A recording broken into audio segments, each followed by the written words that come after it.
नमस्कार दोस्तों, आज की इस वीडियो में हम बात करेंगे वेरिकोसील के जो ग्रेड्स होते हैं उसके डिफरेंसेस के बारे में कि क्या घर बैठे या कुछ ऐसे साइन एंड सिम्टम्स होते हैं जिससे हम ये जान सकें कि वेरिकोसील ग्रेड 1 है या वेरिकोसील ग्रेड 2 है या 3 है या इससे ज़्यादा बड़ा है। तो यहाँ पर ऐसे बहुत सारे सवाल हैं जो आपके मन में चल रहे होते हैं, जिसका जवाब आप कई बार अपनी वीडियो के माध्यम से लेना चाहते हैं या जब हमारे पास पेशेंट्स यानी भारत होम्योपैथी में अपने ट्रीटमेंट के लिए आते हैं तो अक्सर उनका सवाल होता है हमारे डॉक्टर से कि क्या वेरिकोसील का जो ग्रेड है उसको घर बैठे पहचाना जा सकता है। इस समस्या का कोई साइन एंड सिम्टम है जिसको घर रहते ही जान सकें और इसका ट्रीटमेंट शुरू किया जा सके। अगर आपका भी यही सवाल है जो आपको परेशान कर रहा है तो उस सवाल का जवाब आपको आज की इस वीडियो में ज़रूर मिलेगा, क्योंकि आज हम डिटेल से बात करेंगे कि ग्रेड 1 में हमें क्या साइन एंड सिम्टम्स देखने को मिलते हैं जब वेरिकोसील का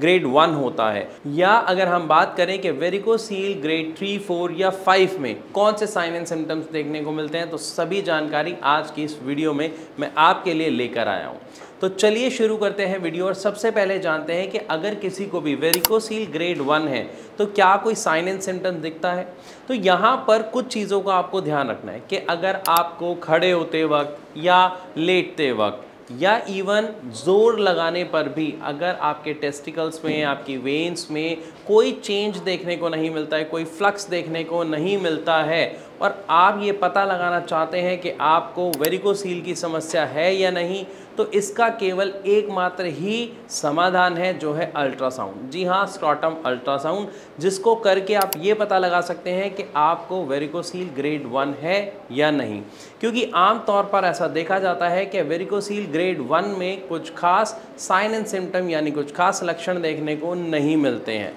लेकिन अगर इसी के दूसरी तरफ हम बात करते हैं वेरिकोसील ग्रेड 2 की, तो वहाँ पर कुछ साइन एंड सिम्टम्स शुरू हो जाते हैं जो कॉमनली हमें देखने को मिलते हैं कि जब आप लेटे होते हैं यानी स्लीपिंग अवस्था में होते हैं, स्लीपिंग पोजीशन में होते हैं, तो आपको कोई साइन एंड सिम्टम नहीं दिखते। लेकिन जब आप स्टैंडिंग पोजीशन में होते हैं तो वहाँ पर आपको तकलीफ़ होती है या इवन आपका जो वेन्स हैं उनमें आपको फुलावट महसूस होती है या हैंगिंग प्रॉब्लम आपको लगती है कि हैवी कुछ लटका हुआ है, ऐसा फील होता है। तो ये जो साइन एंड सिम्टम्स हैं ये अक्सर देखने को मिलते हैं कि जब आपको खड़े होते वक्त प्रॉब्लम है, यानी जब आप खड़े हैं तब आपको सामना करना पड़ रहा है समस्या का, तो ये वेरिकोसील ग्रेड 2 हो सकता है। लेकिन इसी के साथ अगर हम बात करते हैं कि किसी व्यक्ति को, चाहे वो लेटा हुआ हो या खड़े हुए की पोजीशन में हो, अगर दोनों ही पोजीशन में किसी को अपनी वेन्स में टच करने में थोड़ा फील हो रही है, स्वेलिंग फील हो रही है, या वेन्स आप टच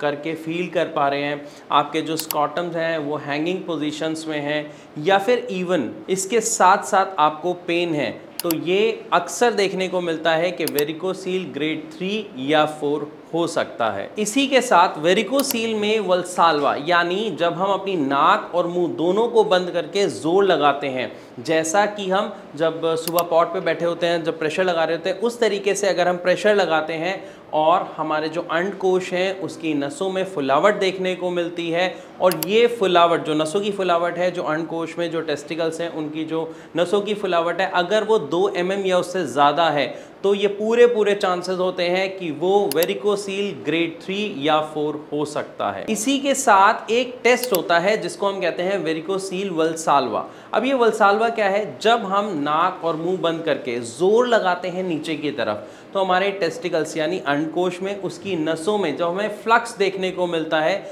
उसके अंदर एक सूजन, एक मोटापा देखने को मिलता है। और इसी के साथ साथ अगर हमारा ब्लड फ्लो रिवर्स नहीं होता है तो ये वेरिकोसील ग्रेड 1 होता है, और अगर यहाँ पर जोर लगाने पर जो ब्लड फ्लो है वो रिवर्स हो जाता है तो ये पूरे चांसेस होते हैं कि वो वेरिकोसील ग्रेड 3 या 4 हो सकता है। इसी के अगर आगे हम बात करें वेरिकोसील ग्रेड 5 के बारे में, तो यहाँ पर एक चीज़ बहुत ही क्लियर होती है कि आपके जो अंडकोश हैं, उनकी जो नसें हैं, उनकी जो वेन्स हैं, वो आपको काफ़ी फूली हुई महसूस होती हैं। आप उसे टच करके फील फील कर सकते हैं। इवन दूर से देख के भी ये जाना जा सकता है कि जो नसें हैं उनका साइज बड़ा हुआ है। इसी के साथ साथ जो टेस्टिकल का साइज होता है वो छोटा बड़ा हो जाता है, यानी एक टेस्टिकल, एक अंडकोश छोटा हो जाता है और एक अंडकोश का जो साइज है वो वैसा ही रहता है, जिसको टेस्टिकल हाइपरट्रॉफी कहा जाता है। और ये अक्सर वेरिकोसील ग्रेड 5 में देखने को मिलता है। तो मैं आशा करता हूं यहां पर आपको डिटेल से समझ आया होगा कि वेरिकोसील ग्रेड 1 में, ग्रेड 2 में, ग्रेड 3, 4 में और इवन ग्रेड 5 में